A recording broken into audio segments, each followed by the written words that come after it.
कभी दुख, कभी सुख, कभी अनुकूलता तो कभी प्रतिकूलता, यह जीवन में आती ही रहती है। अपने मन के अनुकूल सदा किसी का कुछ हुआ नहीं, हो सकता नहीं और होना संभव भी नहीं है।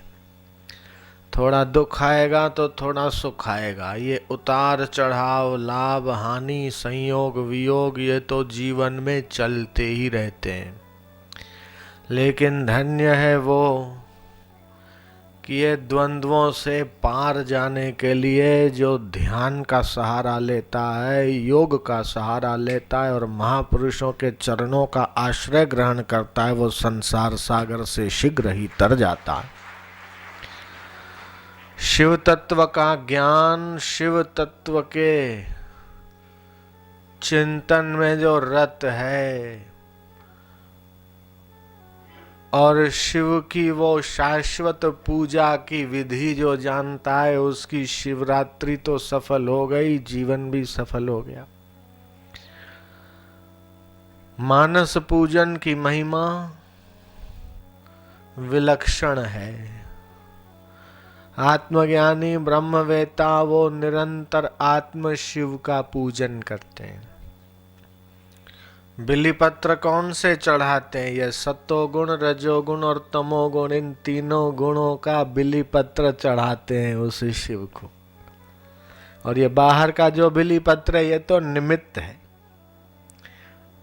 ये तो संकेत है कि ये बिलीपत्र से हम शिव की पूजा करते हैं। लेकिन बिलीपत्र वो सत्वगुण, रजोगुण, तमोगुण, इसका बिलीपत्र बनाओ और उसे चढ़ाओ। अभिषेक करो। पानी से अभिषेक तो हम करते, लेकिन सच्चा अभिषेक तो तब होगा कि जब हमारी तृष्णाओं का पानी, वासनाओं का पानी हम चढ़ाएंगे। ये जो अभिमान है ना, इसका फल अर्पण करेंगे। ये अभिमान के कारण हम दुखी हो रहे हैं और ये हम अर्पण करें शिव जी को, तो वास्तविक शिव पूजा हो गई। दुबई के लोगों ने भी खूब आनंद से सत्संग सुना। कल नहीं परसों, 2 दिन पहले मैं दुबई था। वहाँ से अहमदाबाद आया, वहाँ से दिल्ली आया, वहाँ से यहाँ आया। वहाँ भी 4 दिन का प्रवास रहा। आखिरी दिन तो बहुत लोगों ने लाभ लिया, आनंद लिया और संकीर्तन में और ध्यान में ऐसे झूमे कि जो लोग वहाँ 30 सालों से रह रहे थे, उन्होंने मुझसे कहा, स्वामी जी हम 30 साल से इस दुबई में रह रहे हैं, लेकिन आपके सत्संग ने और आपके संकीर्तन ने जो हमें झुमाया है, ऐसा तो हम 30 सालों में ही नहीं झूमे जैसा आपके। हम आपसे प्रार्थना करते हैं कि कम से कम साल में 2 या 3 दिन तो आप हमें दो। 19 साल के बाद आए हो तो 19 दिन तो रहो। मैंने कहा 19 दिन तो रहना संभव नहीं है, मुझे बनारस पहुंचना है, वहां ध्यान योग साधना शिविर हर साल देने का जो संकल्प किया है, वो मुझे वचन पालने के लिए जाना पड़ेगा। उनके बहुत आग्रह के बाद भी मैं वहां नहीं रहा। तो ये हर हुआ आश्रम के इस शांत पवित्र मनोरम्य वातावरण में। और ये जो भूमि है, ये ब्रह्मवेत्ता सदगुरु पूज्य गुरुदेव, आशाओं को पूरी करने वाले राम आसाराम बापू के पावन चरणार विंदों से धन्य और पवित्र हुई। बड़े बापू भी यहाँ आए और इसी व्यासपीठ पर बैठकर उन्होंने अपनी आध्यात्मिक ज्ञान की गंगा को प्रवाहित जिस व्यासपीठ से किया है, उसी व्यासपीठ से मैं आपको 3 दिन महाशिवरात्रि के निमित्त ध्यान योग का प्रसाद पिलाऊंगा। और ये प्रसाद ऐसा है कि न चोरहार्यम न च राजहार्यम न भातृभाज्यम न च भारकारी व्यये कृते वर्धते एव नित्यम विद्या धनम सर्वधनम प्रधानम। जिसको भगवान श्री कृष्ण ने गीता में कहा कि अध्यात्म विद्या विद्या नाम। दुनिया में कई तरह की विद्याएं हैं। आजकल लोग MBA करते, BBA, BCom, B.Ed, computer course करते, सॉफ्टवेयर इंजीनियर आदि कई कई कई प्रकार की विद्याएं प्रचलित हुई है। और उस विद्याओं को सीखने के लिए लाखों रुपए खर्च करते हैं और वर्षों वर्षों तक का समय, 20-20, 25-25 साल तक वो अपने जीवन का अमूल्य समय, बिगिनिंग, जवानी इस विद्या को हासिल करने में लगा देते हैं। अपना माता पिता भाई बहन सबको छोड़ के वो हजारों लाखों किलोमीटर की यात्रा करते हैं। कोई जर्मनी में पढ़ता है, कोई अमेरिका में, कोई लंदन में, कोई फ्रांस में। कई ऐसे अपने भारतीय हैं जो ऑस्ट्रेलिया में पढ़ रहे हैं, हजारों विद्यार्थी। क्यों? ताकि हम पढ़ लिख लें, सर्टिफिकेट मिले तो हमें 50,000 की, 80,000 की, लाख रुपए की नौकरी मिलेगी। कईयों को मिलती है, कईयों को नहीं मिलती। और पढ़ने लिखने के बाद भी कई लोग नौकरी के लिए, पैसे के लिए भटकते रहते हैं, उनको सफलता नहीं मिलती। फिर मेरे पास आते, मैं मंत्र देता हूँ और सफल हो जाते हैं। ये विद्या तो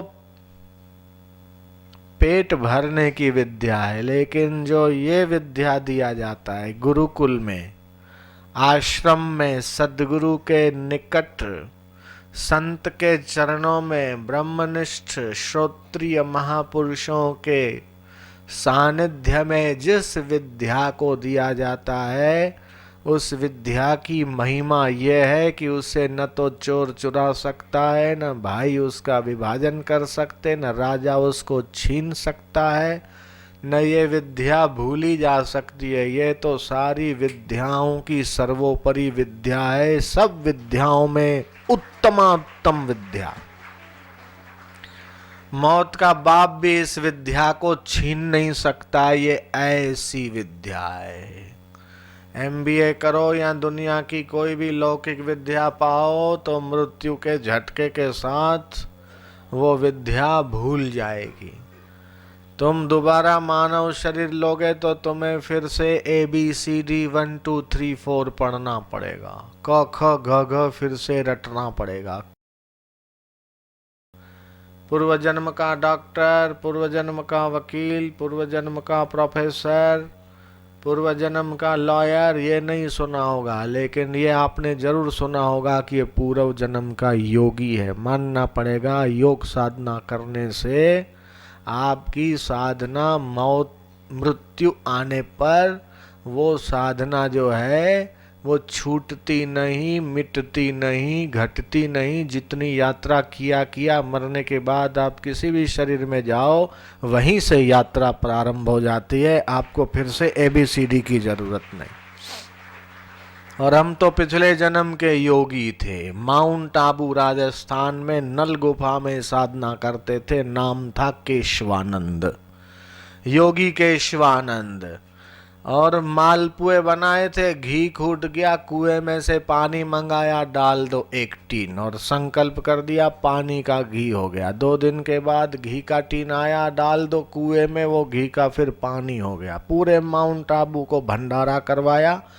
अभी तक वहाँ के 100 साल के, 90 साल के जो हैं वो याद करते हैं कि हमने बाबा केशवानंद के आश्रम में उनकी गुफा के नीचे मालपुए और खीर खाया था। अभी तक वो याद कर। तो संत बीज पलटे नहीं, चाहे युग बीते अनंत, ऊंच नीच घर अवतरे, रहे संत को संत। तो संत के संस्कार, संत की साधना, संत का योग। और जिसको पत्रकार वगैरह आए हैं और इनको डिटेल चाहिए तो जीवन गाथा नाम की पुस्तक जरूर ले जाएं। उसमें विस्तार से आप भी देख सकते और जिनको पता नहीं है वो भी देख सकते, पढ़ सकते हैं। महापुरुषों का जीवन पढ़ने से, सुनने से आध्यात्मिक मार्ग में रुचि बढ़ती है और आध्यात्मिक शंकाओं का समाधान होता है। ये बनारस में भी कई उच्च कोटि के महात्मा हो गए, बाबा किन्नाराम बहुत ऊंचे, और महापुरुषों के पास तो ऐसी ऐसी रिद्धि सिद्धियां। स्वामी विशुद्धानंद का आश्रम बनारस में, वो भी बड़ी विलक्षण योग साधना जानते थे।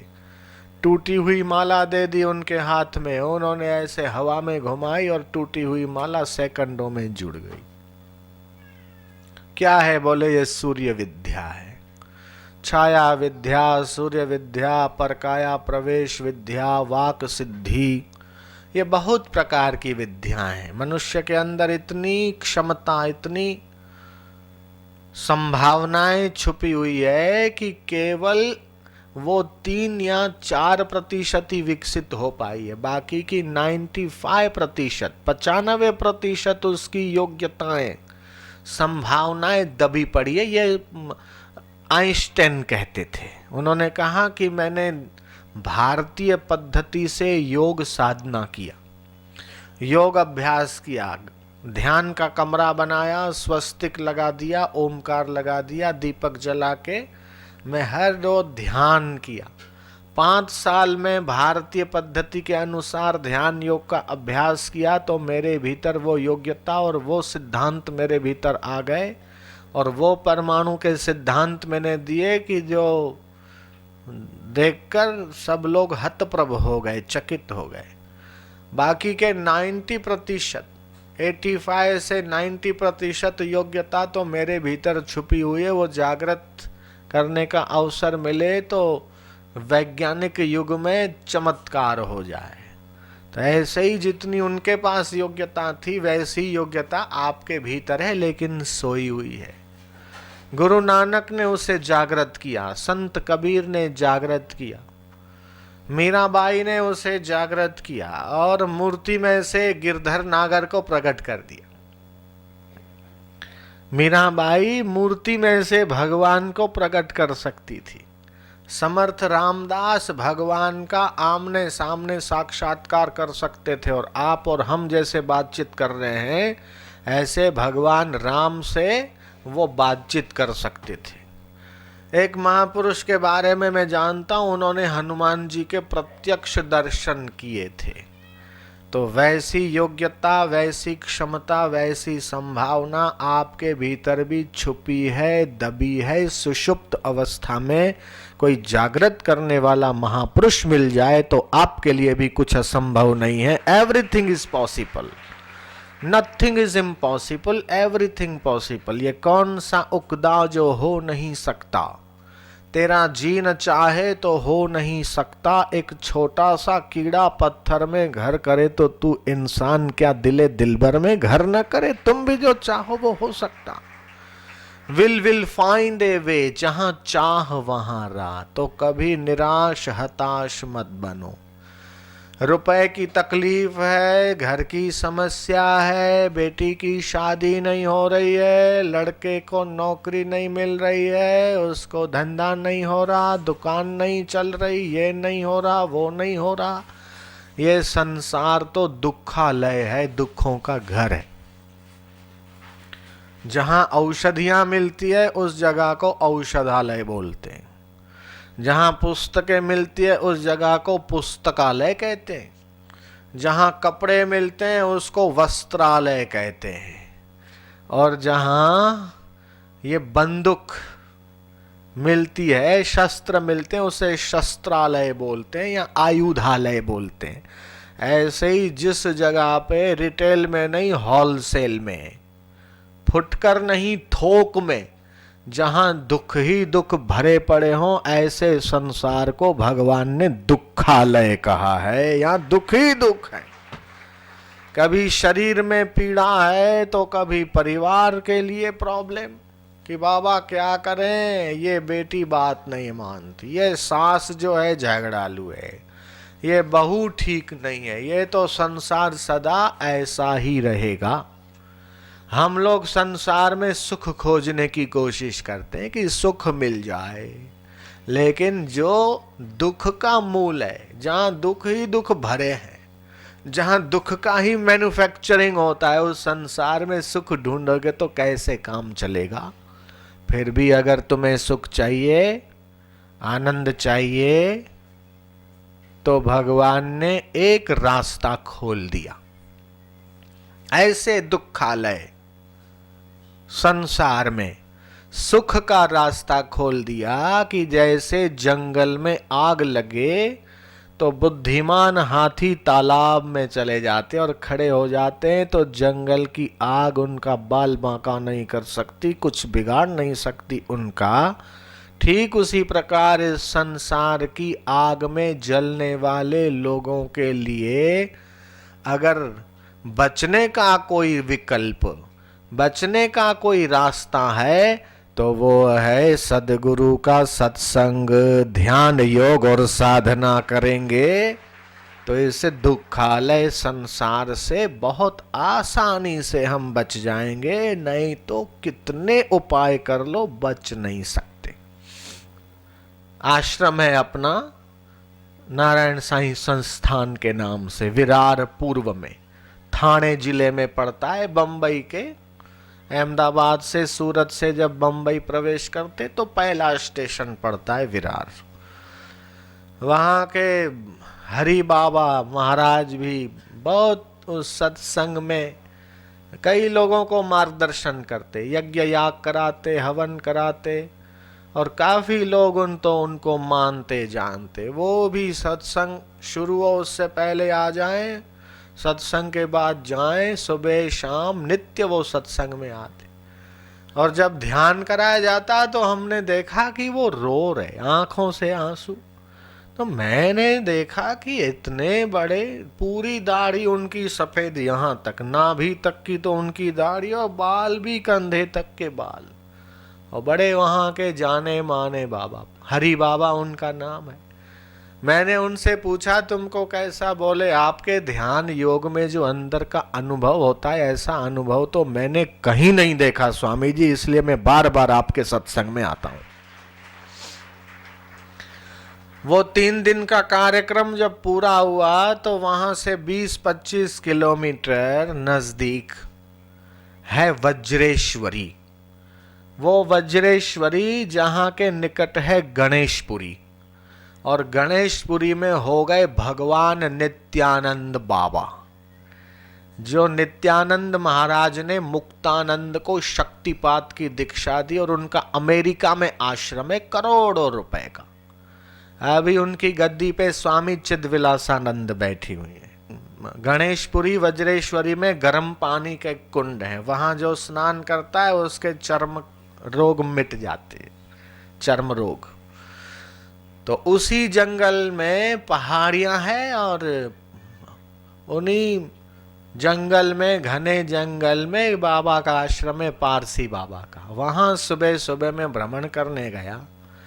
उस जंगल में एक साधक अपने रहते हैं, हमारे भक्त हैं वो, और वो ध्यान योग का एकांत में अभ्यास कर रहे पिछले 18 सालों से। 18-19 साल उनको उस जंगल में हो गए।